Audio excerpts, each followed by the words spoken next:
Hey everybody, it's GobletX and welcome back to some more Magic Arena, and today I'll be playing another Premier Draft of Dominaria United. So without further ado, let's scoop up our Pack 1, Pick 1. We've got a pretty slow rare here, the Urborg Lurgoyf, going to have power and toughness equal to the number of creatures in your graveyard. Pretty fun card. I mean, you get some self-mill synergies with this and it can sort of pop off, but again, pretty slow, probably not the pick here. Just kind of a fun role filler if you end up in that sort of archetype. For the best cards in this pack, I do kind of like Dragon Whelp. I've been a little unimpressed with it recently though, because I have been playing so many splashier, more multicolored decks. There's not a lot of decks that have enough red mana to really utilize this a lot. I like Iconoclast. It's just a very nice power toughness for the mana cost. Magnagoth is similar. Then there's like Destroy Evil for just pretty efficient, cheap removal here. Not the craziest pack one ever. I think I'm just going to go with Iconoclast here. No matter what, just 1 and a green for a 3/2 trample. Pretty dang good deal. Just a very efficient card with or without the kicker. For pick 2 now, we have Phyrexian Rager being the best common in black here. It's a very good deal. Replaces itself as you're filling out your board state. You're making sure you still have plenty of cards left in hand to play later. There's Aaron Benalia's Ruin, which can be good in a deck with a million tokens. Bunch of captain's calls and stuff. Then you're buffing your whole field several times.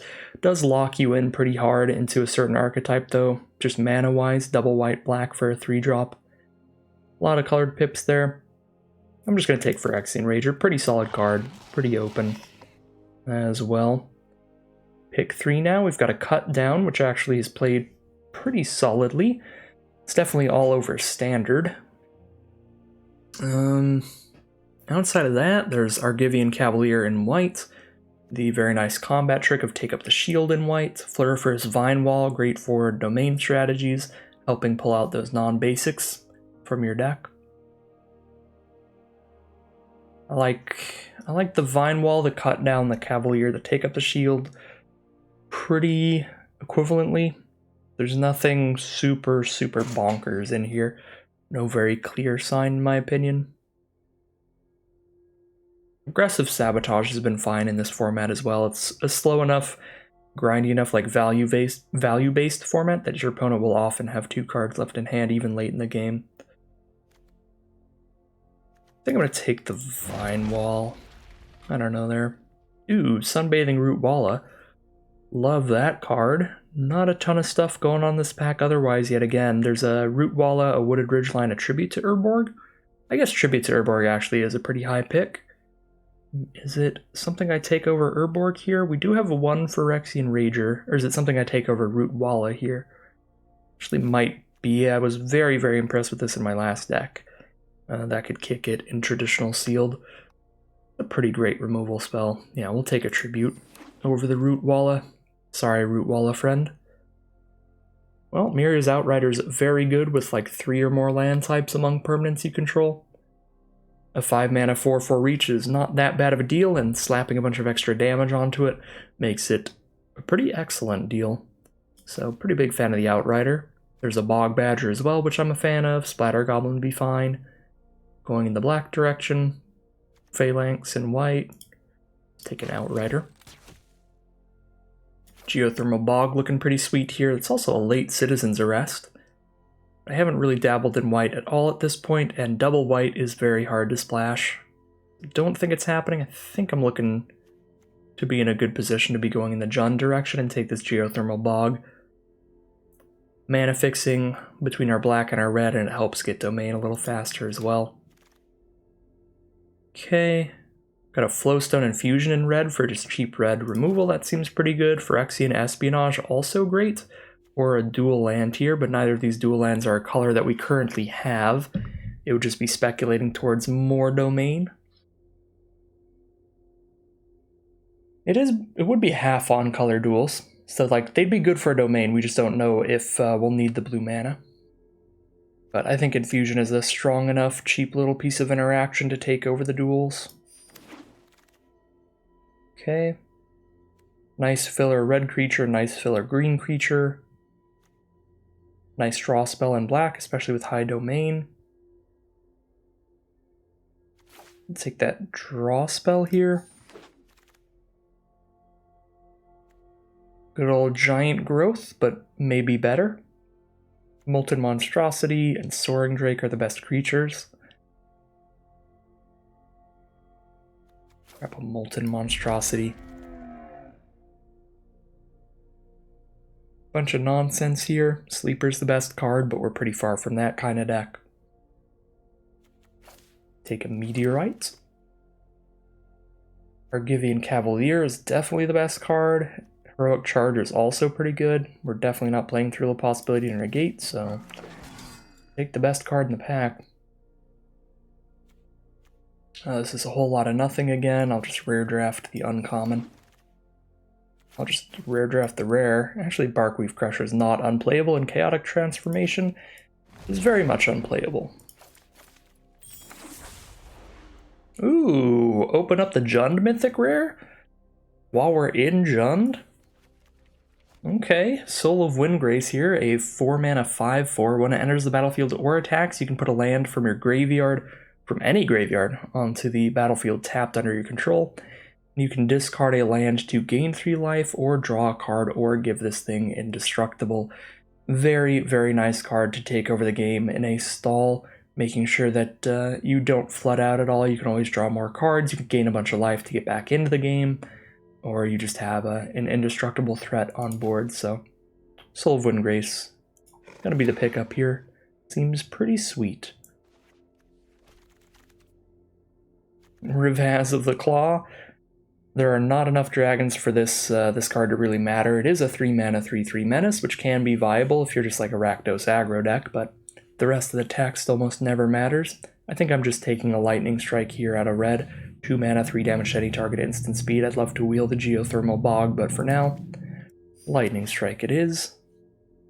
Got a Sulphur Springs. I would much rather that be a Geothermal Bog. I don't think I'm going to take it over like a Yavimaya Iconoclast here.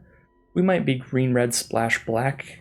That's where it's starting to look at this point, and Iconoclast is going to be great in that archetype, in that color trio. Wow, double Sulphur Springs.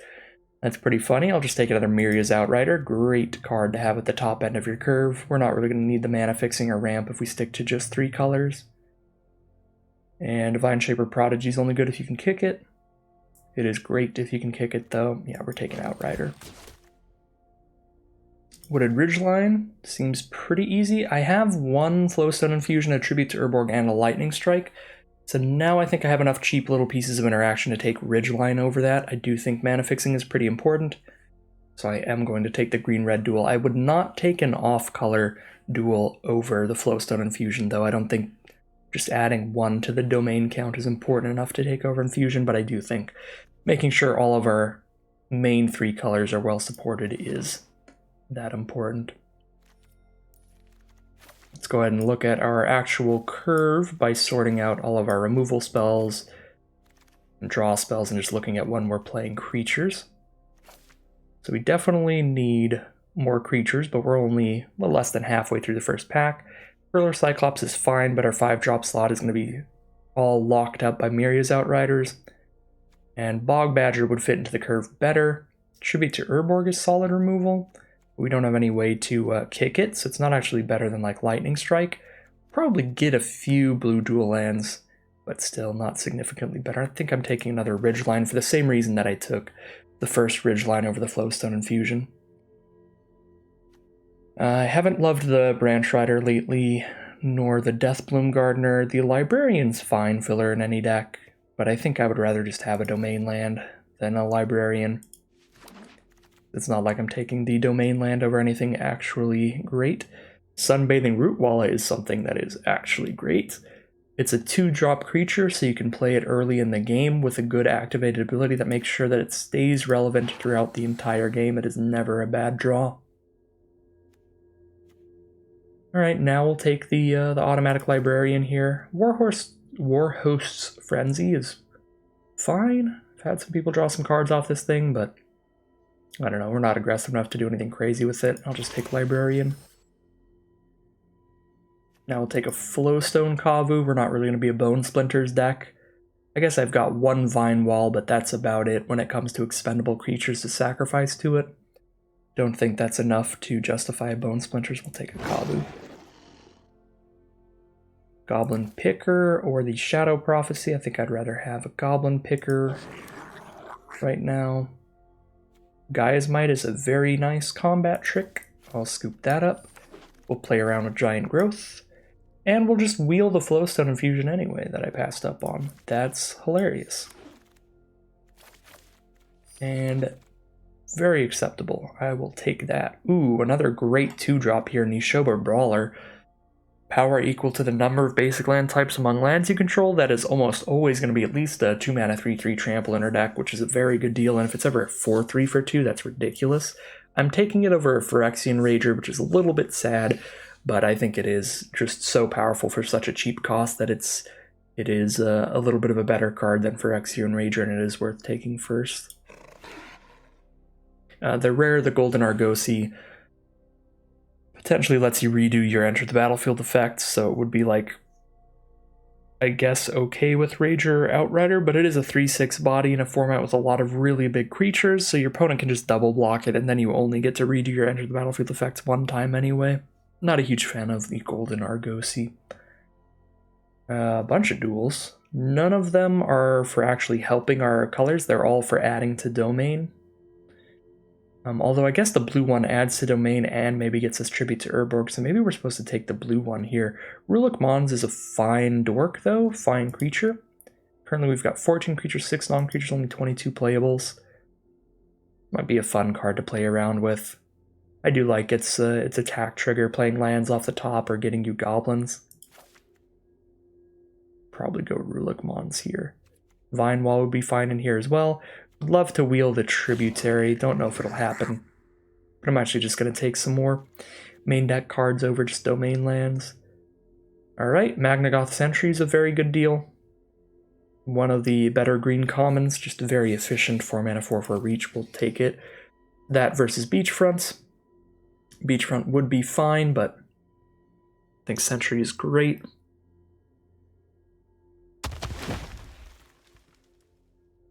Another Vine Wall or a third Flowstone Infusion. Probably rather have a second Vine Wall than a third Infusion. Don't love any of these black cards, although Braid's Fright for Return can be fun. This is usually, we're going to play this to return a creature from grave to hand, force our opponent to sack something, or they let us draw a card. But sometimes if we have a Floriferous Vine Wall on board, we make our opponent discard a card, then we bring something back from grave and draw a card. It can be a fun saga when you get it to pop off. But I think I'm going to take Vine Wall still. Another Miria's Outrider, come on in, join the party, and then we'll take some dual lands later in this pack, hopefully, fingers crossed. Really get these Vine Walls popping off. Another Magnagoth Sentry versus a blue dual land that would help splash the tribute to Urborg. Got a really great creature count now. Don't think I need another Magnagoth Sentry as good as that is. I think I'll take the Tangled Islet. I think green's our main color. We want mostly green duels, and this gives us the blue to help splash in the tribute to Urborg. I don't really want to take Contaminated Aquifer to help splash in tribute to Urborg because we need black-blue into to cast it. So I don't want to end up in a position where I have a blue-black land and then like 2 green and a red. And I'm like, I can't get black and blue off this land. I'm going to take Geothermal Bog. I have lost to many aggressive sabotages in this format. This card annoys the heck out of me, and it is actually a genuinely good card, but I'm still not the kind of player that's going to draft Mind Rot. Another Librarian here, I guess.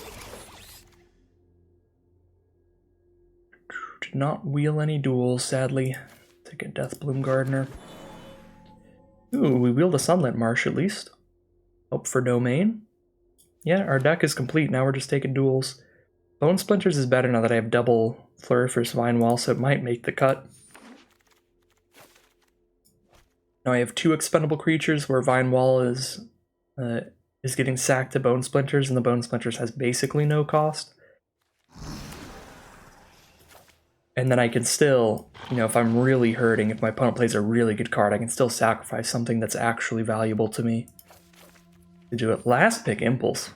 Ooh. I wish I was in blue now. But I think this is a pretty sweet deck regardless. Pretty fun looking Jund deck. See if we can Jund some people out. We get to cut 4 cards out of here, and then we just have to build the mana base. We're looking at 20 creatures. Definitely cutting a few creatures here. I might cut all creatures just so Tribute to Urborg's Kicker is as good as possible, although I only have 2 ways to get it. The blue off of Violet and the blue off of Deathbloom Gardener, and I might even cut the Deathbloom Gardener, so... yeah, having a particularly high instant count, not actually that helpful for Tribute to Urborg. It's not getting kicked very often. At all, it will be a rarity. I think I am cutting Deathbloom Gardener. Theoretically, it helps like ramp into an early Miria's Outrider, but we want to play these late game anyway because we want as many land types as possible. And we have plenty of good 4-drops, we don't need to skip over that mana cost. Although I'm probably cutting the Barkweave Crusher. Monstrosity fits in generally around the 5 mana spot.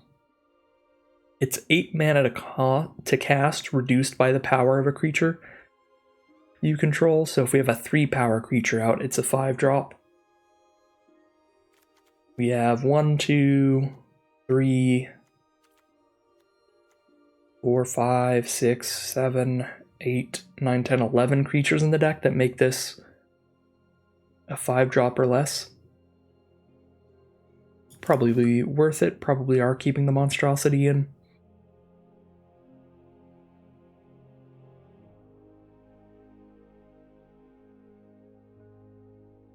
What are the final 2 cuts here? Honestly, Tribute to Urborg, when we don't have the blue source, kind of ends up being a worse Flowstone Infusion. Actually, no, it's different. They're different cards. Tribute to Urborg and Flowstone Infusion can both kill a 2-toughness creature. Tribute to Urborg can be used as a combat trick to have like our 4/4 beat their 5/5. We make their 5/5 a 3/3, and then our 4/4 wins that fight. Or have our 3/2 beat their 3/3 because their 3/3 becomes a 1/1, something like that. So maybe it's kind of Flowstone Infusion. I want to keep Gaia's Might in here. It's just a fun combat trick, and I potentially have all 5 land types. Not very often, but it's almost always at least Giant Growth +3/+3. And we've got some Tramplers that'll be really nice with it, the Iconoclast and Nishoba Brawler. Combat tricks that add to the power of your creature go up a lot in value when you've got Tramplers. I'm actually kind of excited about Gaia's Might in here. 3 2-mana Tramplers in this deck. We might be a fast enough deck just trying to Jund people out that we cut the Vine Walls. Although if I cut the Vine Walls, I kind of want to cut the Bone Splinters, but then I have nothing in the deck that can kill a big creature. 18 creatures right now. Maybe we do something like we cut 1 Vine Wall, 1 Shadow Prophecy, or 1 Vine Wall, 1 Flowstone Infusion.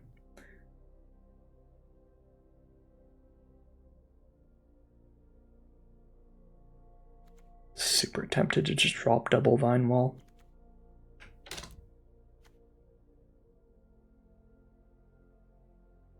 Nothing in the side I really want to run.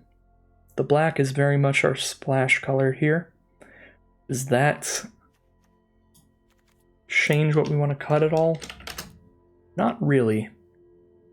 All of our black cards can be cast late game and still be valuable. The only one that kind of wants to be cast turn 3 every time is Phyrexian Rager.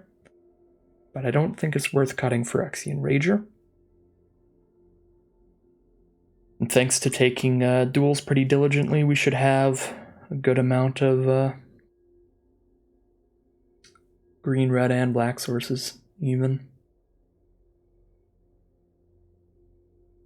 Yeah, maybe our lands are just good enough we don't need double Vine Wall. I kind of want to keep 1.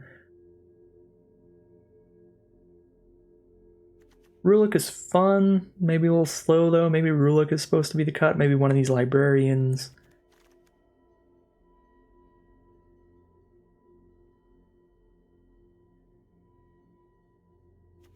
Alright, I'm going to drop double Vine Wall here. We'll leave Bone Splinters in for now. Because I don't have anything to kill giant creatures, and there's a lot of giant creatures in this format. So it's gonna feel bad every time we cast it, but we might just need it. We'll see. Let's make sure our mana base is good now. We have 11 red cards, 8 green cards, 5 black cards. Currently sitting at 8 red sources, pretty ideal. 7 green sources, not bad. 6 black sources, a little overkill there. We only need 1 black source to cast all of our black cards. Kind of want to drop a swamp for forest. Then we have an 8-8 split, red and green. Got a lot of green 2-drops, so I really want to hit that green source turn 2. Yep, 8 green sources, 8 red sources, 5 black sources. Feels like about where we want to be for this deck, so I'm just going to throw in the stained glass full arts and get into the gameplay. Alright, opponent is on the play here. We've got a Brawler turn 2 that's going to be a 4-3 trample by the time it attacks. Very into that. Also got Lightning Strike to interact with their first creature, get that off the board for Brawler to get in.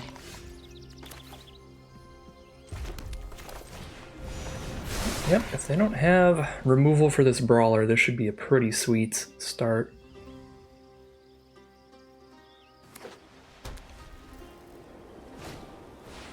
Aaron Benalia's Ruin. Kaia's Might, that's a draw. Wow. Just gonna attack in here.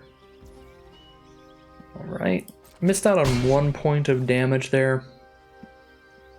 If I was gonna play the Geothermal Bog, but I think since I didn't have to cast anything, I just want to play Kavu.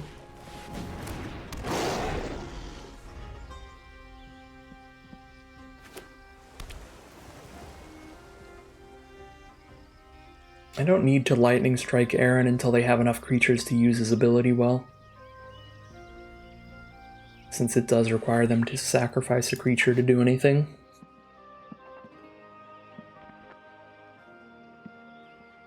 Can still hit me with Menace, but I'm quite certain, the way the board state is currently, that I can outrace them.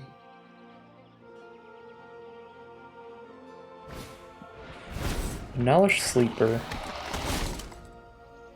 Oh, that's a little annoying. It's not the end of the world, though.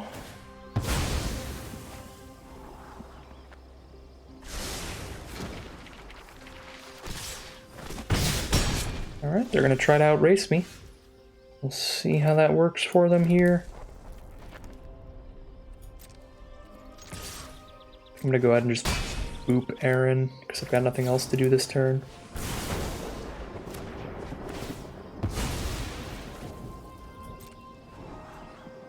That seems pretty important to do.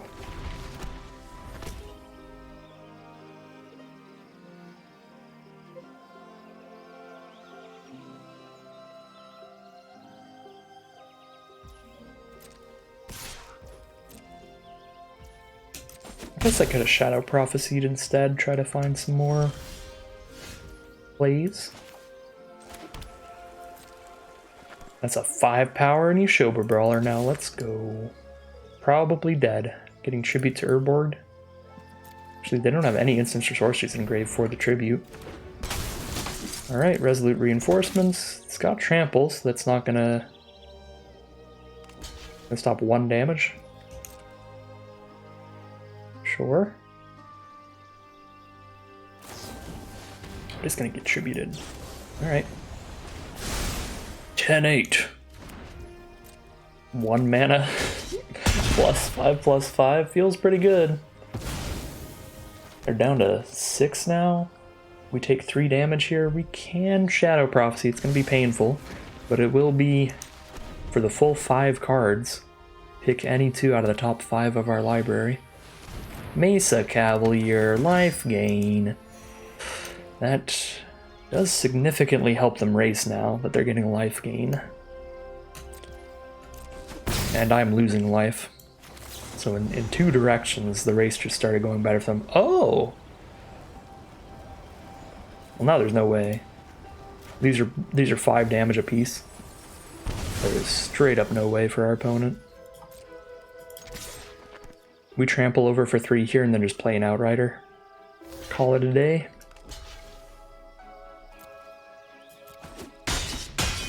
Jund, Domain, Aggro, let's go. As soon as the Vivisector abilities get off the stack. Boop. Mirror's Outrider, quite the card to have at the top of your curve. And the Shoba Brawler at the start, both of those cards really popping off. That Gaia's Might as well. Counter their tribute to Urborg and deal 8 damage. Very, very nice showing from all the aggro domain cards in this deck. This is a fun one, the aggro domain pile.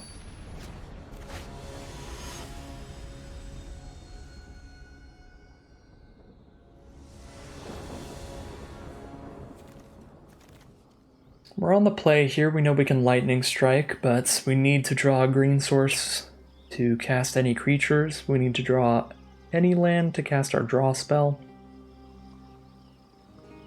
Just feels like it's got to be a mulligan here. No guarantee we're doing anything. Do you have 8 green sources? I'm going to mulligan it. This is better, but not great. Now we really need a red source instead. The 8-8 split not really popping off for us.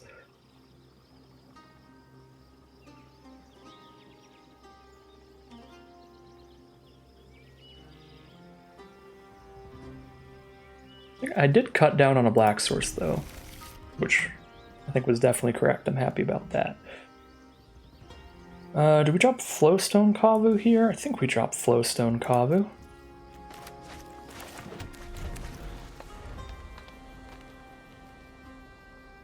Just 1 land away from Soul of Windgrace. Ooh, maybe, let's go. Drew the red source.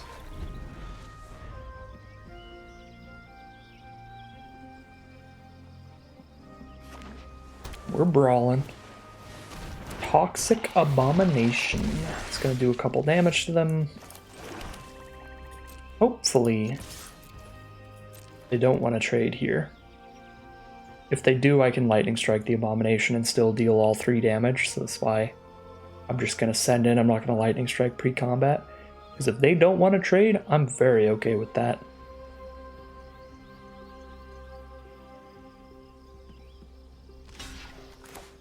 Alright, sure.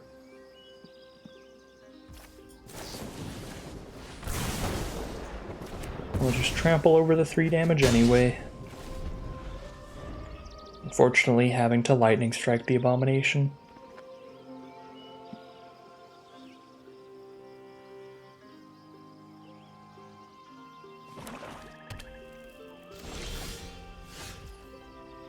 Fingers crossed no Essence Scatter here. Guess we can see if we can get them to use removal before we, Alright, didn't use removal. The fingers are crossed.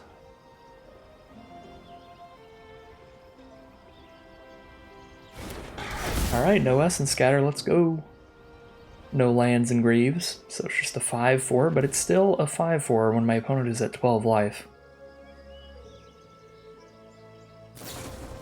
Timely Interference. They're going to draw some cards here. Trying to cycle into some removal. Extinguish Soul of Windgrace's light while I can't give it indestructible. No, Rona. Rona. I can kick an Iconoclast and hold up Tribute to Urborg. Then I don't have Soul of Windgrace's abilities up. But it's probably the play. Feels a little sad to play a land when I have a Soul of Windgrace on board, but pretty sure it's worth it with the 12 life opponent over there.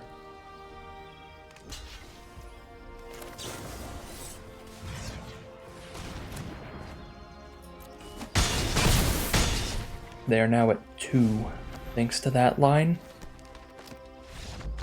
And they're just going to scoop them up. That's going to be 2-0 now for Junding them out. The Jund aggro deck. Alright, we've got the two main colors here. We have green and red. I don't have any early game plays, and that's one of the strongest things that this deck does, is curve out well. Bunch of 2-mana, 3-power creatures. But we're on the draw anyway, so we can't get that obscenely aggressive in the first place. I think I'm going to keep this. Need to hit a black source, and even if we don't, we've got nice late game with Outrider, Lightning Strike. That being said, I will be very sad if I don't hit the black source by turn 4. It's just not the absolute end of the world. Well, this is going to be rough. This was not the matchup to keep a slow hand, unfortunately. Turn 3 Weatherseed Treaty. They're a Teamer ramp deck, which means they almost definitely have a better late game than us.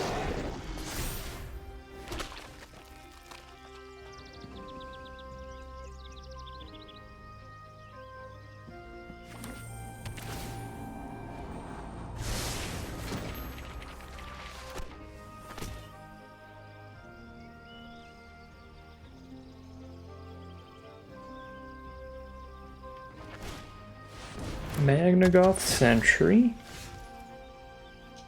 Okay. Could play the Sunlit Marsh, so I know I have Soul of Windgrace next turn, but I'm sure I need to just play my own Sentry. If I play my own Sentry, I'm not holding up Lightning Strike, but Lightning Strike's not big enough to kill Sentry if they choose to give that the extra power. If they choose to give the Sapling the extra power, I can kill it, but it's only an additional 3 power for 1 turn. Probably better just take the 4 anyway. I think I just dump all my mana into this creature and pass. Guess I could have went for an attack with Kavu. If they go for the double block, we could kill both creatures off a Lightning Strike. And Kavu's probably not blocking anyway. I'm definitely at this point not blocking.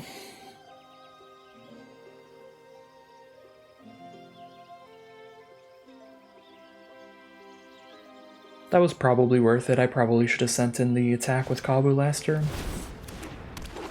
Yavimaya Iconoclast, welcome. That's 11 damage. That's not fun.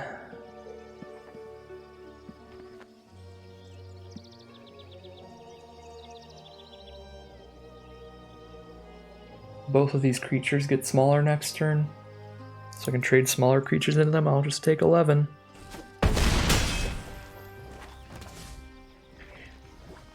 This is how it feels to be on the reverse end of what we've been doing. Does not feel great. Now we're the ones on the draw.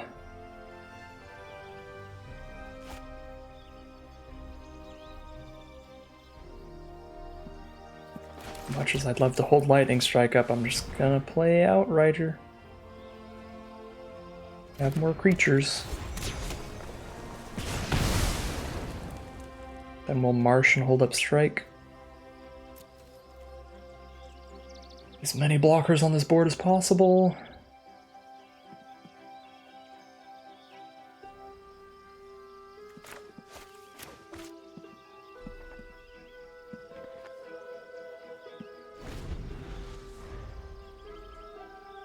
If they have a Gaia's Might of their own, being on the reverse end of a Gaia's Might is going to feel pretty bad. Would be a pretty huge trick right now. I guess it's just Giant Growth currently for them, +3/+3, but still. Ooh, Keldon's Strike Team kicked off the Crystal Grotto. Alright, we're in pain. I can tell you that for sure. I guess I just take 3 damage and kill multiple of their creatures if they send in? Yeah, that actually was not that bad. And Automatic Librarian was a great draw.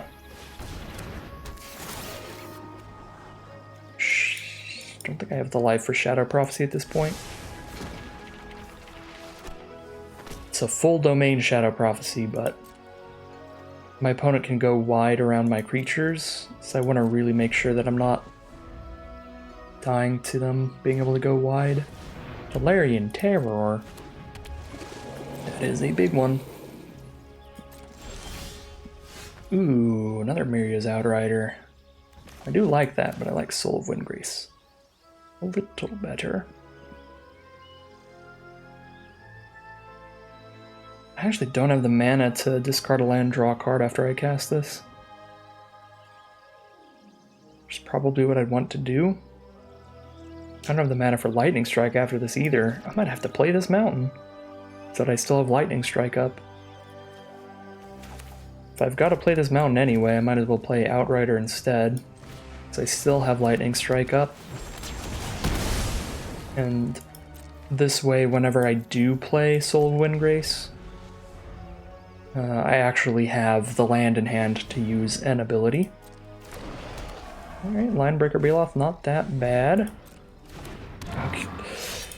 How wide my opponent's board state is here is threatening. So I don't have a land in hand, so I could Librarian and hold up Lightning Strike instead. They could Steel Crusher to trade for Librarian, but that's just what would happen if they attacked anyway.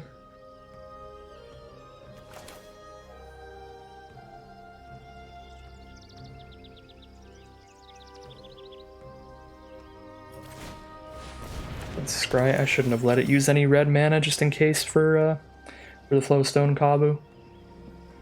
I actually think with Soul of Windgrace in hand I want this. Right, because I'm going to spend 1, 2, 3, 4 mana. I'll have 3 mana up, which is enough to discard this, draw a card, and cast Flowstone. I guess no, that'd cost triple red, because 1 for Soul, 1 for the discard, draw a card, and 1 for the infusion.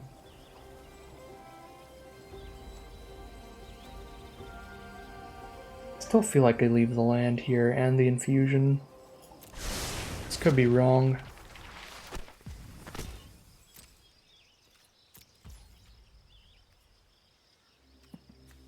Six.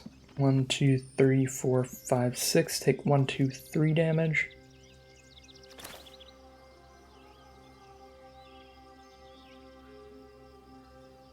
Could alternatively, this is a little risky, but I could alternatively just play the Soul right now. This way I have double red up next turn.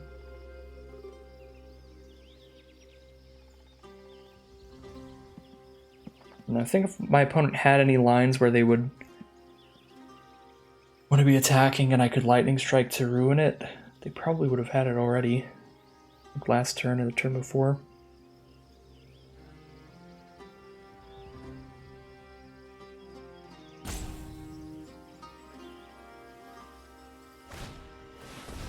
Salvage Mana Worker.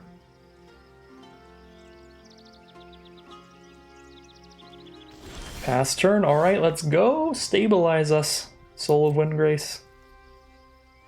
Now we are guaranteed to draw better than our opponent.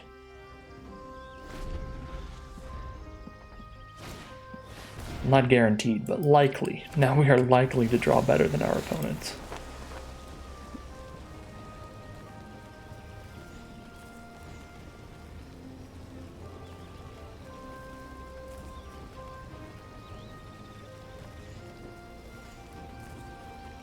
So their Voda Sea Scavenger gets to scry 3 here.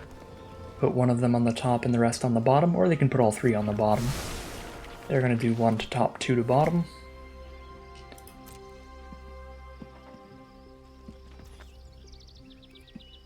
Six, 7, 8, 9, 10, 11.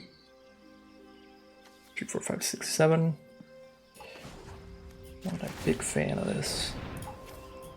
If they have a Strength of the Coalition, we'll have a Lightning Strike and a Flowstone Infusion in hand, so we can kill whatever they try to target, unless they target Dominaria Terror, then I probably don't have enough to afford that, but still. Maybe the thing I'm the most scared of? I guess they could have Heroic Charge as well, and I couldn't counter that. That feels less likely.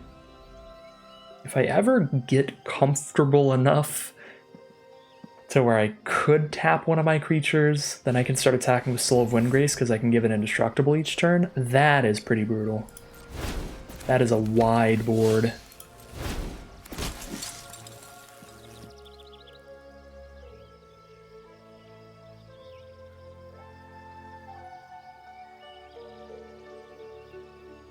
They're gonna just flunge Mathis for blockers yet? Or not quite there?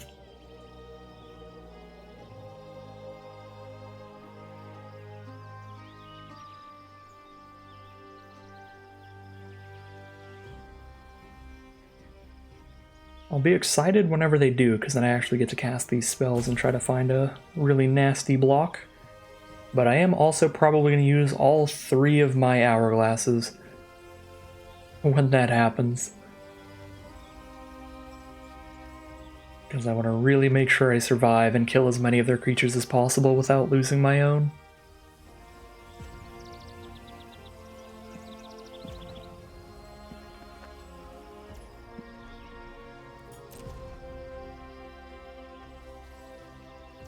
Ah, the party has not started yet.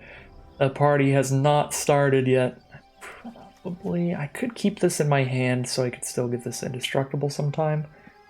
Now that I have 2 spells I want to cast for the 2 red mana that I have, I think I'm actually keeping this. Okay.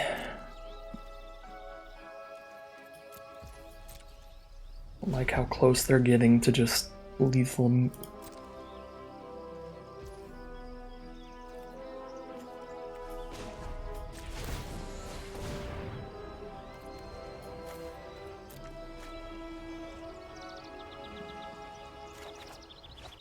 Phyrexian Rager.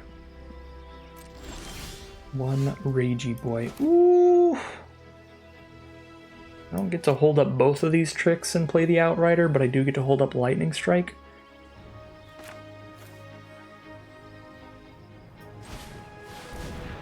Or Flowstone Infusion plus life gain off Soul of Windgrace. Wow, that's rude.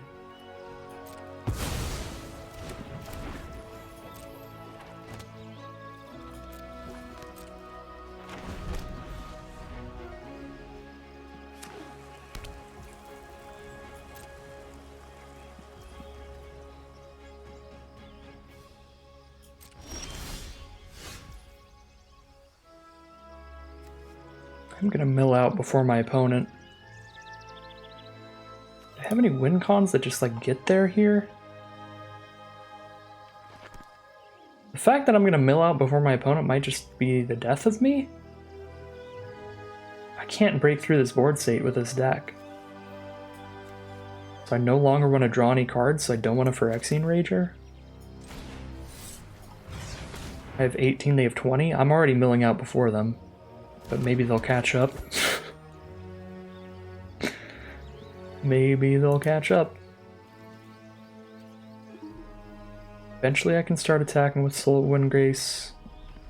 3, 4, 5, 6, 7. 1, 2, 3, 4, 5, 6, 7, 8, 9, 10, 11, 12, 13.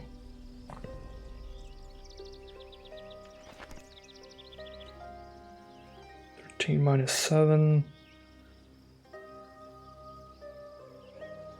6 creatures get in. I can make sure it's only the 1 power creatures that get in.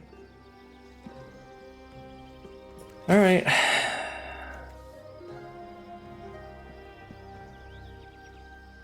Yeah, I have to do something here. I can't sit here forever, I will mill out. Okay. Well, now I don't have to discard a card to give indestructible, so I could play Rager at this point, now that I actually do have a plan of attack with Soul every turn.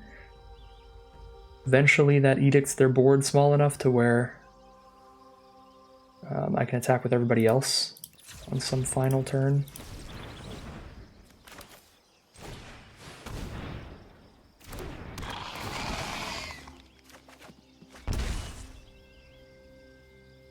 Brawler is pretty cool.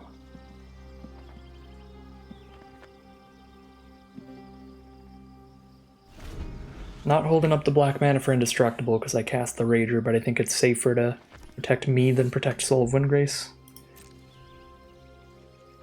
By getting another blocker. Alright, cool. Cool. Ooh, Bone Splinters. So, I mean, the board is so wide it really doesn't matter. Attack with the Soul. We've got another land engrave for it.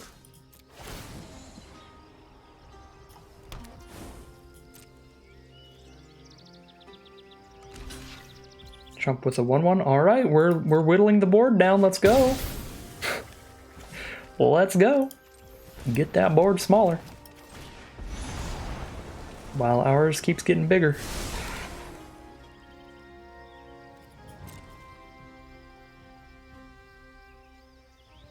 Just keep getting more and more out of reach of an alpha strike from our opponent.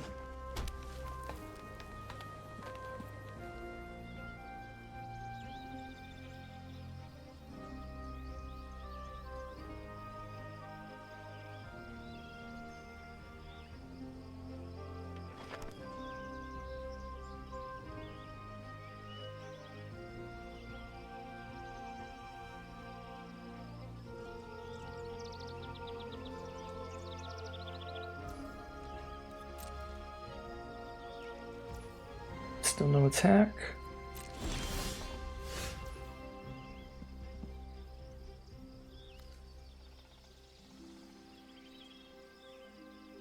Kind of want to get a land off the Soul of Windgrace. I might discard to gain 3 and then attack here.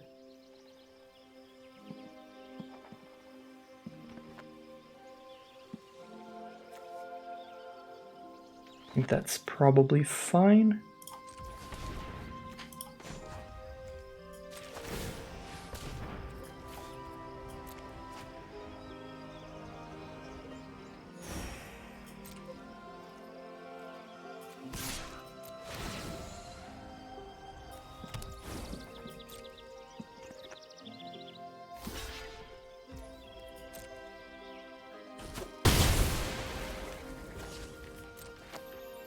One, 2, 3, 4, 5, 6, 7, 8, 9, 10, 11, 12. 1, 2, 3, 4, 5, 6, 7, 8, 9, 10. Things are getting really even on board in terms of the number of creatures. Mine are definitely, I think, slightly bigger. Stun, Soul of Windgrace. That does work. I can't indestructible through the stun. Slow me down quite a bit.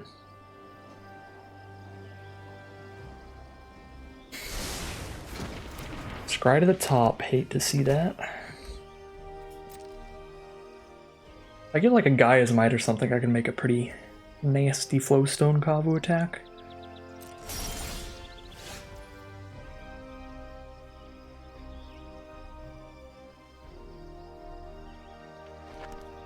The only creature that I can attack with that on board trades is Brawler. But then they would block with like just a strike team. I guess I just kill them if they block with just a strike team, so probably solid to just try to do some kind of trick here. To either find lethal by deleting all of their blockers, or get a way to have my one creature take out 2 of theirs. Because again, like, I'm the one who has to find a way to close this game out. My opponent really doesn't. Alright, they're going to play it super safe here, which means I guess we get to kill multiple things. I guess I can't actually. I'd probably just kill the ward one. Because if I Lightning Strike, Flowstone Infusion, those aren't sitting in hand for later. Plus, if I Flowstone Infusion here, that's just going to be 7 damage total, which does not kill 2 of these. If I Lightning Strike, that's 8 damage total, which doesn't kill 2 of these. So I think I just kill Tolarian Terror. Well, it might be safest to kill Linebreaker.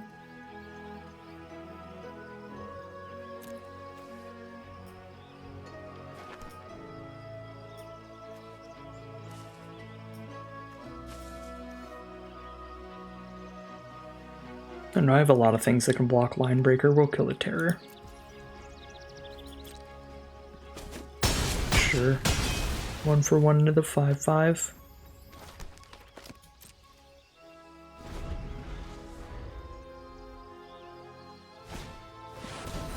Hydromancer, that's a very good draw. Second copy of their scariest creature, so second Linebreaker, I'm guessing. Second Scavenger, they're digging for an out here. Oh, I could have shot that in response when they targeted it, because it's target creature you control, not a creature you control. That was loose. I should have infusioned that scavenger, and it would have countered the kicker effect.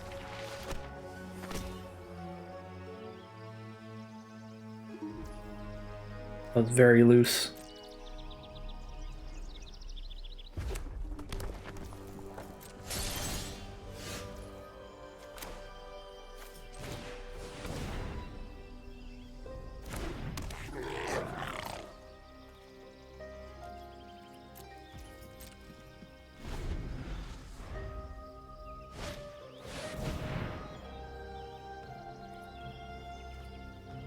That's pretty threatening. Guessing that's what they dug for. Probably half they just kill that.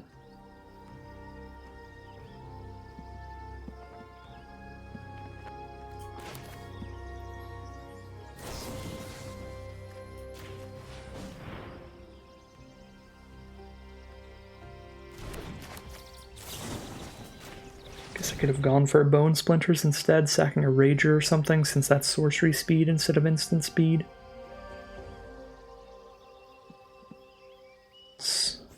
It's still a 2-for-1, but it's trading like a 2-2 into it.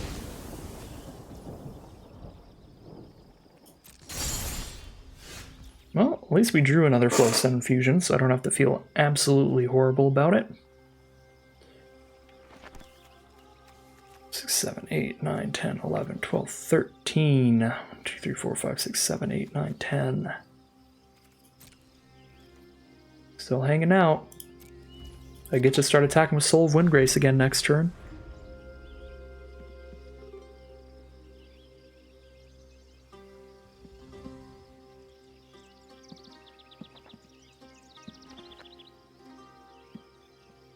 I think I'm getting pretty close to where I get to attack, and they're forced into enough blocks that their board isn't big enough to kill me on the crackback. But we're not there yet. They can make some blocks where they put like 1/1s on our 4/4s and 5/5s, and then they put their 4/4s and 4/5s on my 3/2s, so they still have a board to kill me with. On the crackback, if I just all attack.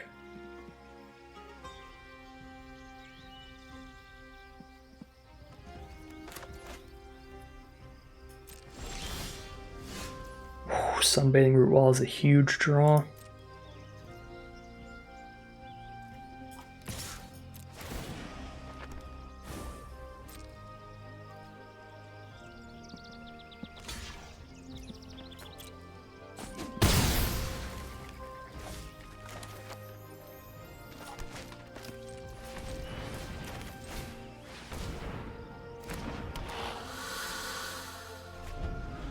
Two, 4, 5, 6, 7, 8, 9, 10, 11. 1, 2, 3, 4, 5, 6, 7, 8, 9, 10, 11, 12.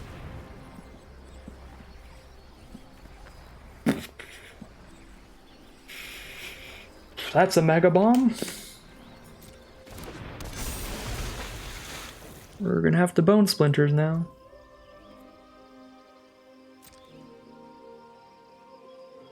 Could have infusioned the soul to make it 7 power, which is too big for Mindsinger. I feel like it's better to Bone Splinters, get 2 birds with 1 stone.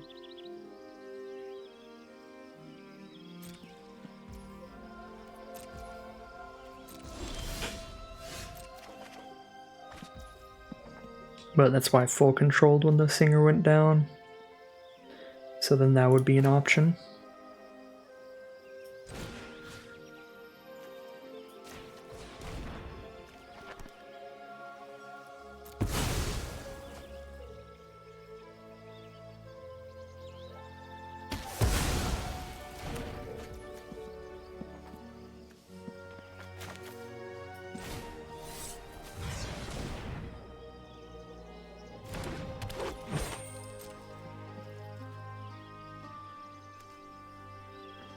How well does a 7/7 attack right now? 5, 9 toughness.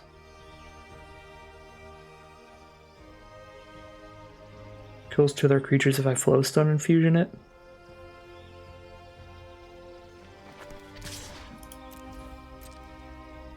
It's probably worth. It is a 2 for 2, but it's more importantly getting their board smaller in time for me to not mill out and actually get an alpha strike pretty soon. And luckily they just jump with the 1/1 there, so we don't even have to do the infusion.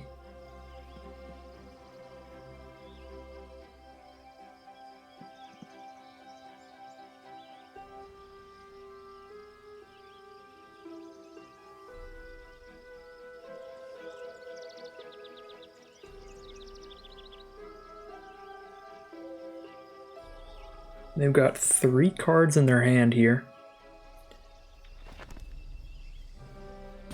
Down to 12 left in their deck.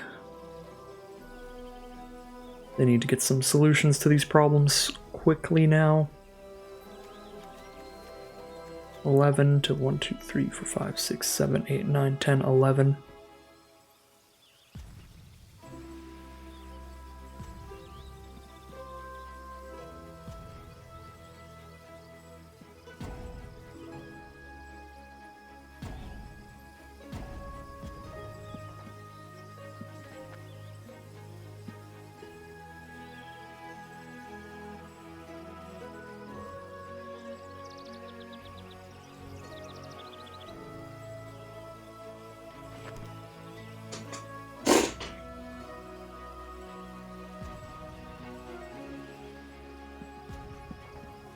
They're in the think tank. It might be time to attack now.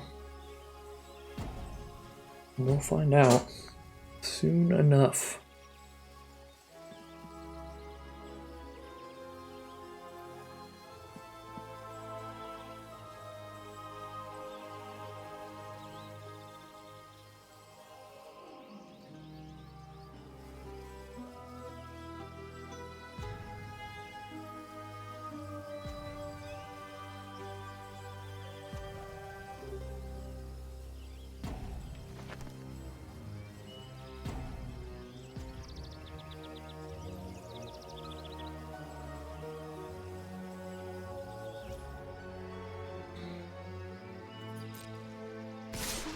Alright, here it is.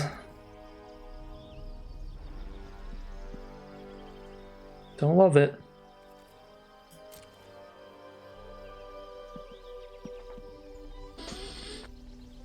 Okay.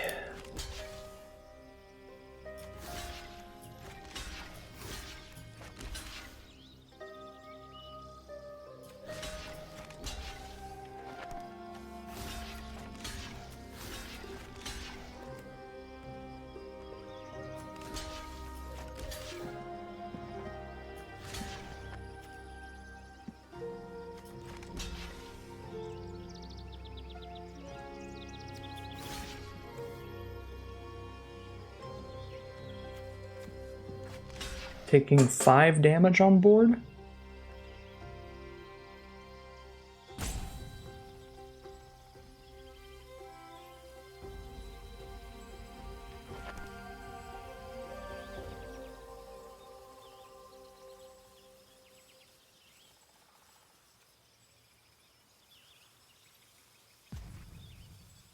Infusion if something really weird happens.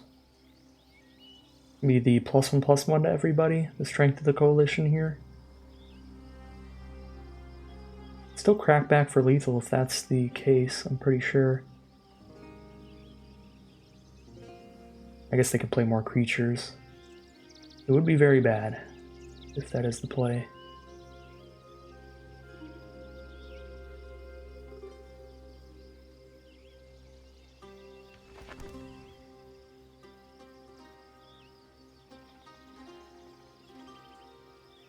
Certainly wouldn't be ideal. Gaia's Might. Deal 9 damage to me.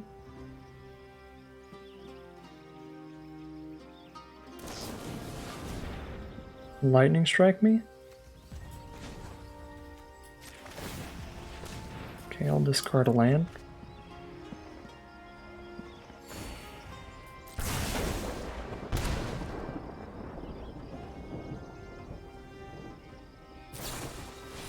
Colossal Growth kicked as well? I think that kills me.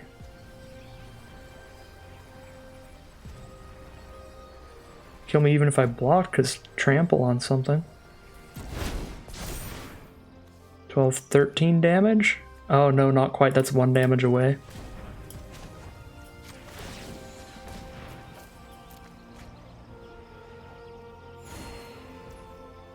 Oh my god.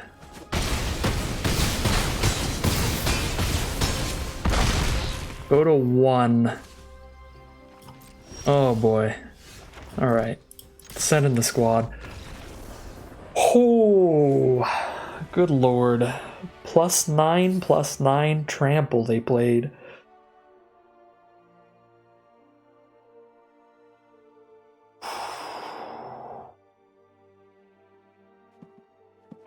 The fact that Colossal Growth gives trample means maybe... I feel like it would have been the same damage on any other block, but if there was somewhere where I blocked with a low toughness creature on a high power creature, maybe they could have still found lethal there if I didn't have another land in hand, but I'm not sure. Most of our blocks were pretty even power and toughness on each side of the board. Close one, really long one, really grindy one. Classic Dominaria United right there for you.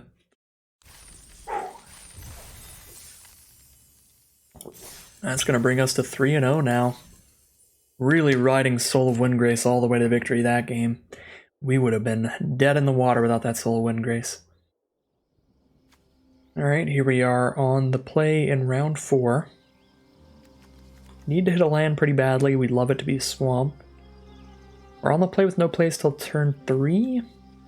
But any land does give us automatic Librarian, which can scry into the 4th land.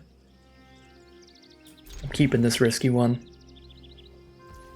We saw how much work the Soul of Windgrace can put in last game.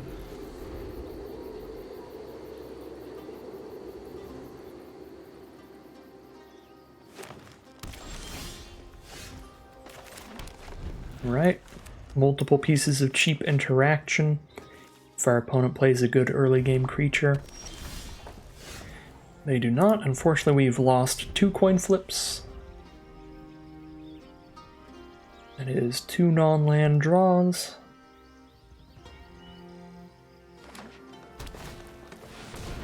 Death Balloon Gardener. Well, that makes it feel less bad because that's a great target for Flowstone Infusion. And there we go. We hit the land on the 3rd draw. Now Librarian scries into the next. Maybe. Let's put Miria's Outrider up top. That's the better late game draw. Miria's Outrider on the top of the bottom cards. We're definitely not keeping it on top of our library. Well, we have dug. We've scryed to help get lands. Guy's Might's +3/+3. Attack looks super suspicious, but block gives my opponent the opportunity to have their own tricks. Guess we try to Gaia's Might on block. Hope they don't have tricks of their own, they just have another copy of Magnagoth Sentry or something to play. I think attacking looks way too suspicious, it just kind of reveals our hand.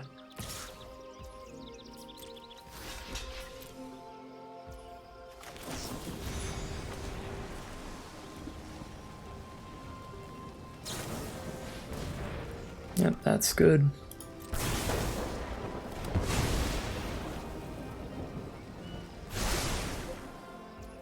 Seems good. At least they're stuck from playing a 4-drop now. Yeah, just play a Steel Crusher, which I can kill.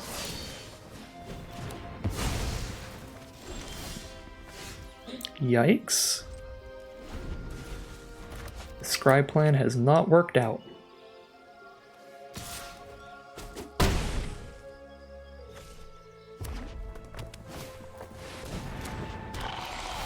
Okay, well, we were going to lose to a Defiler Vigor no matter what. I guess not with Bone Splinters. If I hit lands on curve, we could have won, because we could kill this Defiler. But not killing it for a couple turns after it comes out is definitely a death sentence.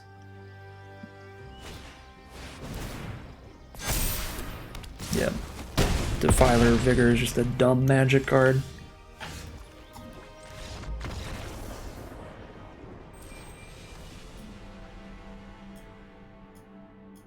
Little bit better than my mythic rare. Alright, here we are, game 5, another 2-lander, but this time we have 2 2-drops. Got the Librarian again on 3. See if we can win more than one coin flip this game. I guess we did draw our 4th land at the very end.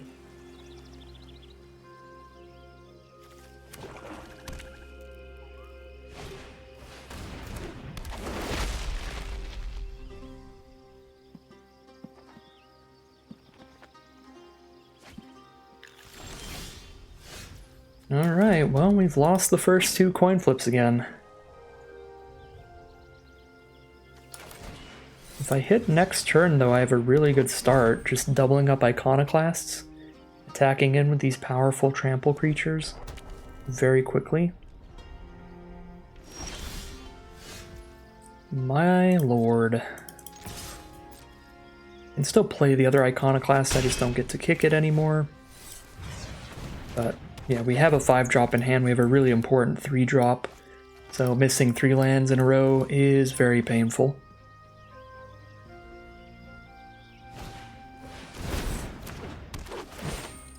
Again, 2-landers are not that greedy to keep, just really not paying out. This one, I stand by this, keep 100% every time I keep this hand, because I have plenty of 2 and 1 mana plays. Last one was definitely a little more greedy, but we were still pretty unlucky with the lineup of draws. We have hit our land. It was our 3rd draw. No, it was our 4th draw. We do get there eventually. I think I'm still trying to outrace here. I'm not really going to use the removal spell in the Iconoclast. Opponent's at 13. We have 3 creatures on board, 2 of which are 3-power tramplers. There's a Magnagoth Sentry, that's fine. Yeah, and our opponent's going to hold the blocker up. Alright, here we go. Now we're just hitting a land every turn. And we are in a great position now. Yeah, we're ready to have an excellent time. Now we tribute to Urborg the 3-2. We have these 2 tricks to use. We're just going to Gaia's Might whatever the Magnagoth Sentry blocks.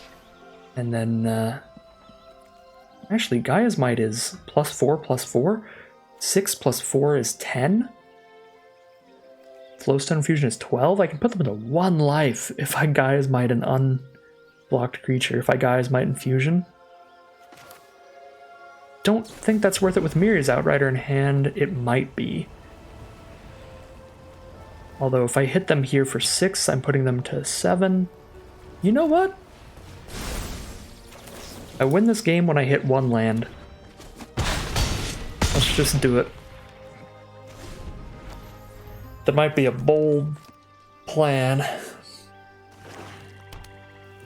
judging by how we've drawn up previously. They do have a blue and 1 up, but it doesn't look like blue is a main color of their deck. So I don't expect to see an Essence Scatter. Ooh! Alternative win conditions. Now they need a Negate and an Essence Scatter. Or some kind of massive life gain. Oh, if they drop the 7/7 trample that gains 5 life. Urborg Repossession would be bad too. They are looking at their grave. Bortuck Bone Rattle. Okay, that's not bad. That would be devastating if I did the other line, where I'm just trying to keep my board state bigger than theirs. But, that is a-okay with the putting them to 1 line. Alright. I don't know if I took the correct line there. I think I probably did, because any land gets us Outrider. Although I guess they do have a blue source potentially for Essence Scatter. Sorry about the Ajani, somebody just followed the Twitch channel. Yeah, I'm really not expecting an Essence Scatter from this deck. It looks like a domain pile. So, the idea there is just any land finds us lethal now. If we took the other line, that would be the better line in most games. When we don't have an Outrider in hand, that would have gotten them to, they wouldn't have the 2nd Magnagoth Sentry, so one of their Magnagoths would have been dead. They'd be at 7 life. And then they'd play another Magnagoth. We would get kind of walled off there a little. I think this I think this line worked out better for us, but I think the other one would have still likely gotten us the win eventually. Especially since we were drawing into Lightning Strike. Even a 7-life opponent, we can Lightning Strike plus Miryu's Outrider to find the win. So yeah, 4-1. Very happy with this draft here. At least 4 wins. Always a great spot to be, getting 1,400 gems back out of the 1,500 gem event. Pretty much breaking even when you factor in the extra gems that you get out of bonus packs and stuff. So very happy with this run.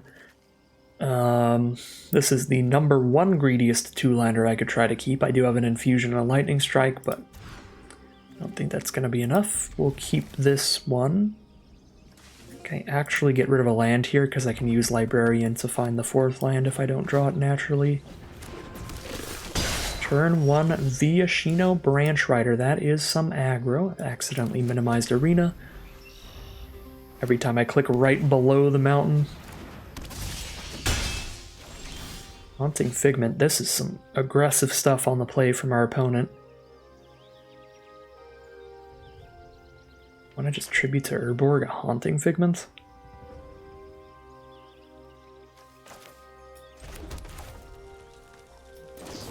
Sure. If they're gonna get this aggressive, I'm gonna be a little scared. Play a little defensively. I think our hand looks really good in the long game, so let's just protect ourselves in the early game.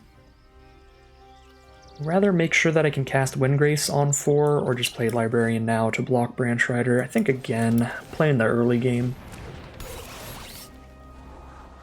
Another tapped land, I don't want that. Would like an untapped land, but Iconoclast is fine too, because that gives me a play next turn while I play this tapped Radiant Grove. I play Radiant Grove and then I play Iconoclast holding up a Gaia's Might. Don't think I'm going to haste in and attack them here.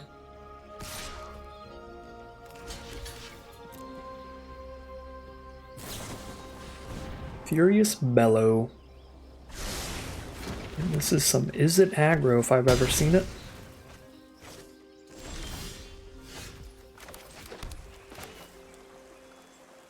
Oh, I can't hold up the Gaia's Might. If I can't hold up the Gaia's Might, then I think I actually will haste this.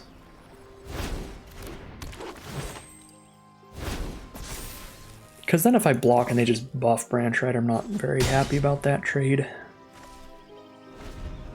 Although I guess I'm going to have to trade into the Branch Rider at some point anyway. Can kill pretty much anything when they dump the mana into it.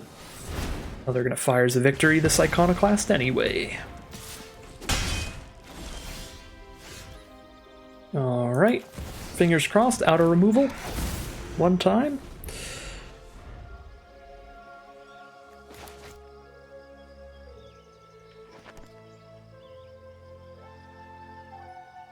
The very good blue-red tempo builds can have... Well, you could just have infinite removal. But you usually have a bunch of Tolarian Geysers and stuff available to them. If red is just monstrously open in their draft pot, I guess they just get to play 1,000 removal spells on us instead. Which is what is going to happen here, it looks like.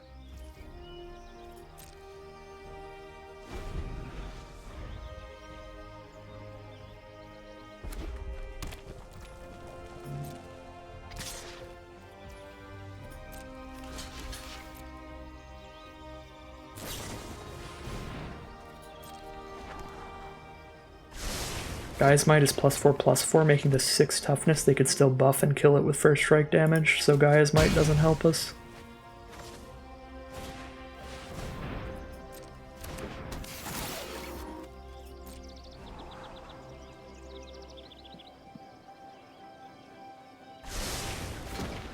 Scribe both to the top. You hate to see it. Definitely hate to see the 5-drop with 4 lands.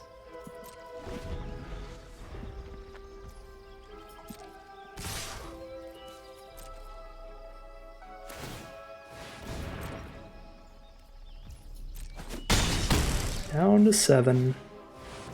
Glowstone Kavu. Now it's too late when if we hit the land and we don't hit it anyway. Wow. That was brutal. Opponent just had the aggressive curve out and we got really punished by our lands again. Not a whole lot else to say about it. I think that's a pretty winnable matchup in best of 3, but game 1's all that matters here in Premier Draft. But yeah, I mean, our deck's full of Flowstone Infusions. It's got Tribute, it's got Lightning Strike, and a good amount of cheap creatures, but just draw the chunky ones. We're going to lose that matchup every time. Got a turn 2 Sunbathing Root Walla here. If we can hit a red source, we have access to all these cards, but I have to hit a red source, otherwise I'm stuck on one card. I think I will mulligan this. Oh, and that last game definitely shows off why I'm not nearly as high on Molten Monstrosity as I've seen some other people be. It can really get locked in your hand. It's an incredibly painful card to draw in a game where your opponent is the tempo deck, where they can just clear out all your creatures, keep them off the board. We'll definitely keep this one. Turn 2, 3/3 Trampling Nishoba Brawler.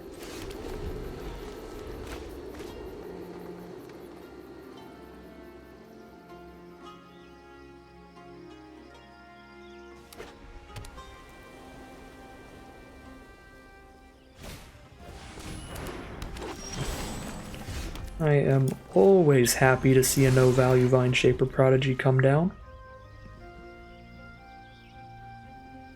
Always happy to see just turn 2, 2/2 out of Vine Shaper Prodigy.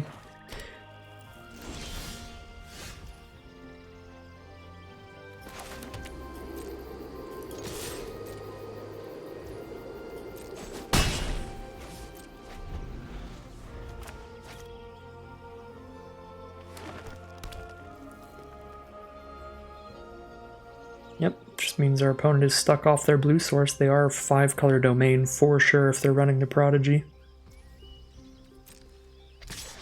This for 2, we're down to 18. A Bark Weave Crusher, that's a pretty big annoying blocker. I can Lightning Strike it though. I can Lightning Strike and still play a Root Walla, so I think I will.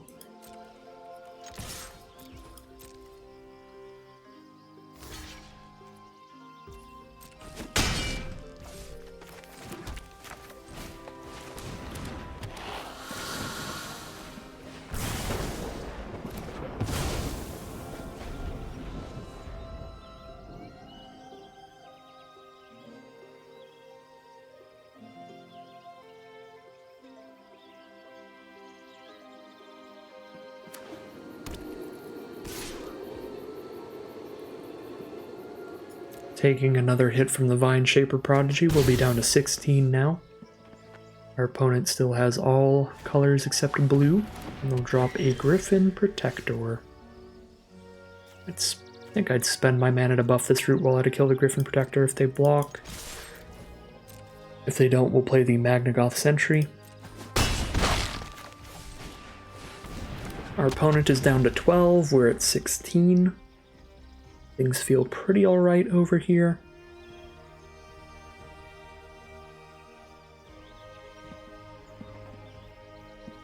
Once again, really not a fan of this Molten Monstrosity in hand. I'm scared of my opponent blowing up this Magnagoth Sentry.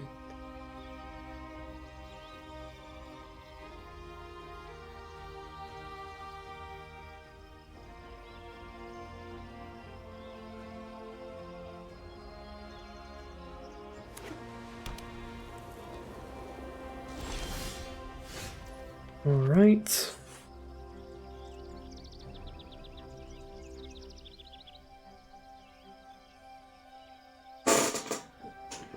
What is the plan here? Everything on my board trades 1-for-1 into the Gardener. I think Brawler is the creature that I'd be happiest to trade 1-for-1 into the Gardener or the Protector, so I think I attack with Brawler and then drop Monstrosity.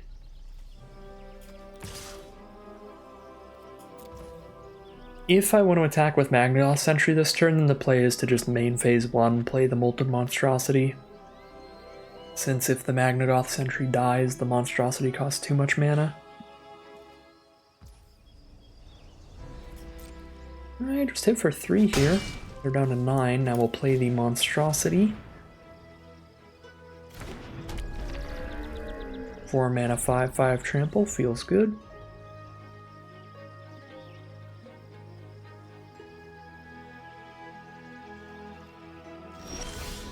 No plays. We've got a Flowstone Infusion up now. I can hold that up even after kicking an Iconoclast.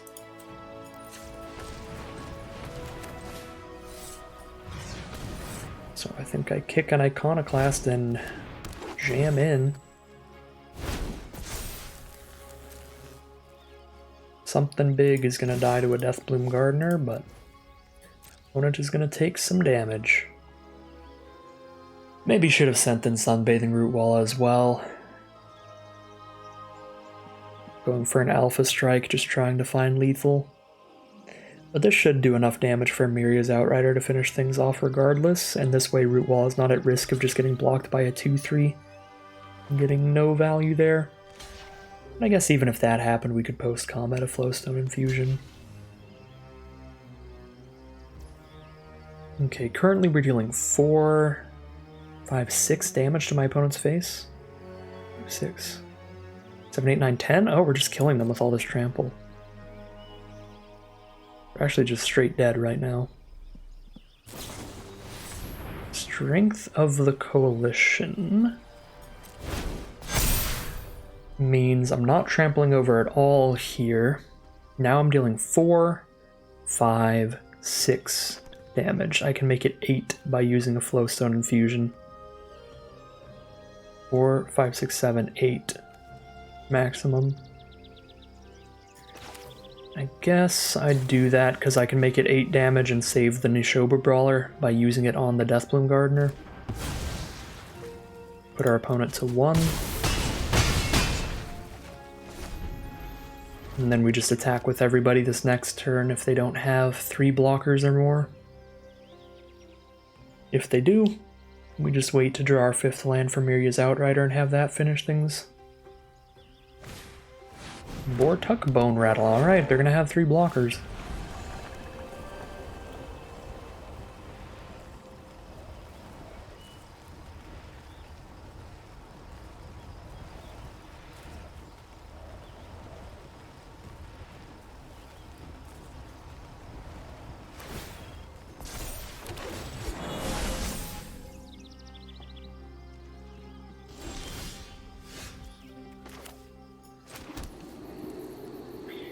Well, next turn we drop Miria's Outrider. Multiple 4 toughness creatures.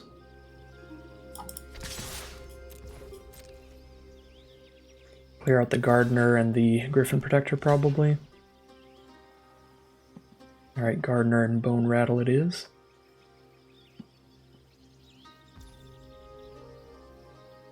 My opponent doesn't play the target player discards too, then we've got this game on lock. Okay. Miria's Outrider, they don't have any blue mana, so we don't have to worry about Essence Scatter. And we're going to be 5 and 2 now in this deck. Now we are not only breaking even, but we're in the money, and a little bit of value at this point. Alright, here we are now, game 8 on the play. Nishoba Brawler turn 2 into Kavu turn 3 feels pretty good. Obviously we want to hit a Black Source pretty badly, but any domain lands would be helpful as well. Don't like seeing the Battlefly Swarm, that means Brawler's just going to trade off at the start of this game, but it's fine. Ooh, not this turn. We're going to get 1 good attack in with the Brawler at least. Much as I'd love to add to its power, I think I'd rather be able to play the Kavu this turn, and Flowstone Infusion is an incredible draw. Now we can kill the Battlefly Swarm, and then opponent doesn't have anything to get this Nishoba Brawler off the board. Sprouting Goblin. Great value from our opponent. 2 land drawing cards, Flurfur's Wall, and now the Sprouting Goblin pulling out any dual land from their deck. Any land with a basic land type, so they grab a Radiant Grove. Okay, ooh, I've even drawn into my Black Source now. for Domain. Pretty incredible. And for the Bone Splinters. Just get full damage here. Infusion's 1 mana, I can just cast it next turn when I need it. Unless my opponent plays a Bite Down, then I will cry a little bit.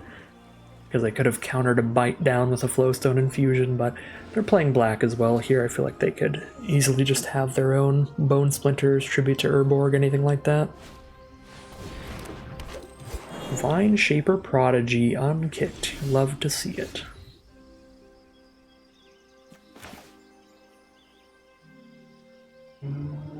Drop the Bog. Attack with everybody. Because this way they might single block the Brawler with their Battlefly Swarm, and then we can Infusion and get our full damage in, and still not lose our creature. Well, this was the only way that things could have gone wrong. Now I can't buff Kavu to 4 power. Oops, I ordered them wrong as well. I should have killed the Sprouting Goblin.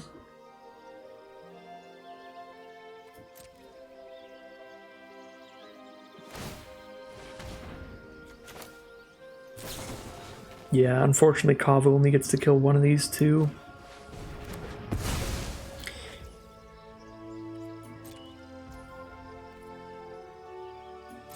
Just don't have enough red sources for that. I guess I should have attacked with exclusively Brawler.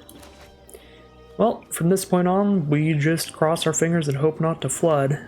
35% of our deck is lands at this point, so majority non-land, we just need to hit some kind of gas. That is something, especially with opponent at 7. If we can get some sack fodder for the Bone Splinters, it'd be sweet. Is it worth, because we're a deck with Miria's Outriders in it, is it worth Bone Splintering Rulikmons away because we have 3 Miria's Outrider in this deck?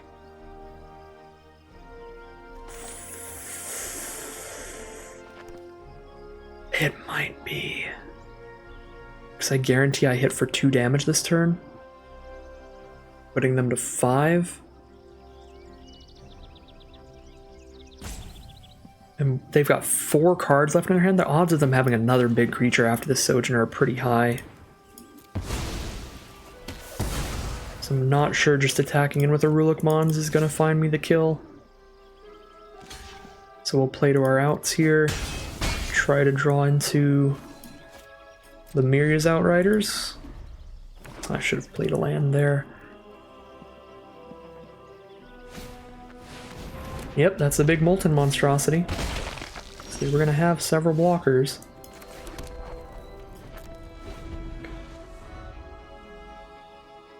I guess Outrider's only doing 4 damage here right now. Codex? Oh my god. Oh my god.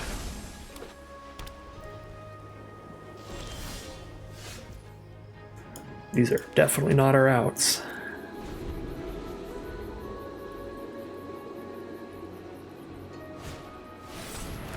Yikes, that's game. Archangel of Wrath, kind of the auto win. 4 mana, 3/4 flying lifelink, deal 2 damage to 2 targets and gain 4 life the second it hits the board. Completely devastating card. Not that it would matter with these draws. 5 and 3 it is. Unfortunate way to end it, but still a very solid run overall. Very happy with the deck and its performance. Sad some awkward land draws there. I definitely made some misplays today as well, but I also played some very aggressive lines that I'm happy with. I think I played that last game in the end correctly. Although I don't know if I was supposed to attack with Flowstone Kavu earlier that one turn, but I think I was definitely supposed to Bone Splinters and hope for the best with how things turned out after then. With a Domain deck with 4 cards in hand, I think I was right to think they likely have just a big dork like Monstrosity or something, and they're just going to block everything I have for the rest of the game anyway, so just try to get it to where maybe an Outrider could find lethal later. We just completely ran out of gas, so really wouldn't have mattered either way there, but... yeah, I mean, biggest underperformer, I don't like the Bone Splinters in here very much. It was still fine, but... just having like one copy of Extinguished Light or something would have been awesome. Jai's Fire NATO would have been okay. I think having one Fire NATO instead of one Splinters would have been solid here, so maybe I should have taken a Fire NATO more highly.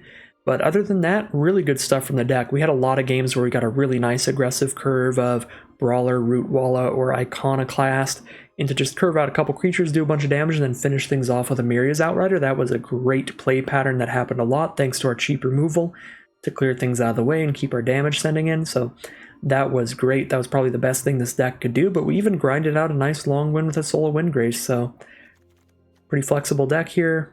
Won some short ones, some long ones, but had a few issues in our losses there, mostly mana-wise, unfortunately, stuck on 4 and lost number 2, and then just flooding out in the last one. But it certainly happens. We definitely didn't play perfectly either, but I don't think even if with better plays we would have won those losses, most likely. Who knows? Maybe so. Can't be too unhappy about the run though. Nice 5 and 3. We're going to claim our prizes, get our 1,600 gems back, and 4 Dominaria United booster packs. And that is going to end today's video. As always, if you enjoyed this video and you'd like to see more like it, make sure to like, comment, and subscribe to let the YouTube algorithm know to send some more of these videos to you in your recommended feeds. And as always, thank you once again for watching, and I'll see you again soon for some more Magic Arena.